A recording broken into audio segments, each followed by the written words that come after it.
Okay, so today we are going to be working on subtraction with whole numbers. So, first thing we're going to do is look at our problem that we have. So, Lily has $104. She spends $38. How much money does she have left? And one of the things that I find important is to go back and circle the important information that we have. So, $104. $38, and then I'm going to underline what's important. So how much money left. So now I know that how much money left, that helps me figure out that it's a subtraction problem. So what I'm going to do now is I have my problem written out right here. And I can break this into ones, tens, and hundreds. So this problem can look kind of hard. So one of the things we can use are base 10 blocks to help us understand it a little bit better. So before we start constructing the problem, let's talk about what each unit or what each thing represents. So one of these units represents my ones place. One of these longs is made up of 10 of my units. So I'm going to line these up so you guys can see exactly what it represents. So 1, 2, 3, 4, 5, 6, 7, 8, 9, and 10. So now you guys are able to see that 10 of my units equal one of these longs. So now a flat represents our hundreds, and we can see that by putting 10 of our longs on top of the flat to represent 10 tens equals 100, equals our flat. So now to start the problem, we look back at it, and Lily has 104 and she spends 38. So we have one flat and 4 units to represent our ones. So when we look at our problem, I see that I have 104 minus 38. And I know that I cannot subtract 8 from 4.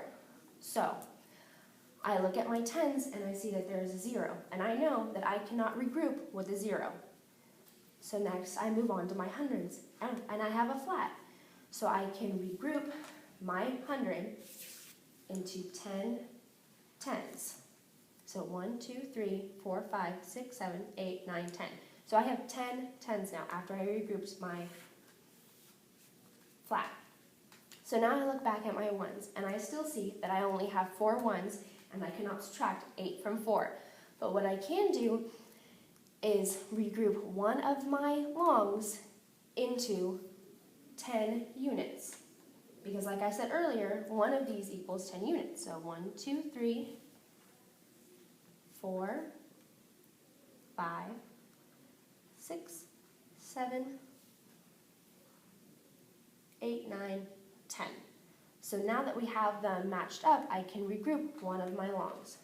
So now I have my 4 ones that I already had, and now I have 10 more ones. So I have 14 ones at all. So I look back at my problem and I go, oh, I have 14 ones now. So now I am able to subtract my 8. So 1, 2, 3, 4, 5, 6, 7, 8. So now I have 1, 2, 3, 4, 5, 6 ones left. So I'm going to write a 6 down here so we know. So now I can look back at my tens place, and I have 9 tens left.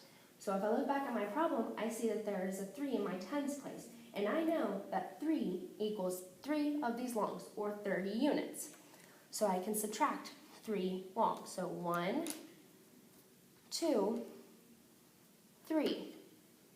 And now what I have left over are 1, 2, 3, 4, 5, 6 tens.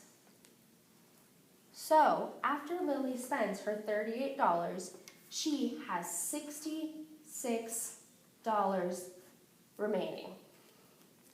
And that is how we do our set model. So now, on to another model, is the linear model. And one misconception that students have is that they think that their number line has to start at 0.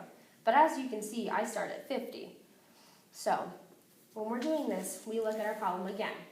104 minus 38. So I'm going to look at my problem, and I'm going to find 104. So 104.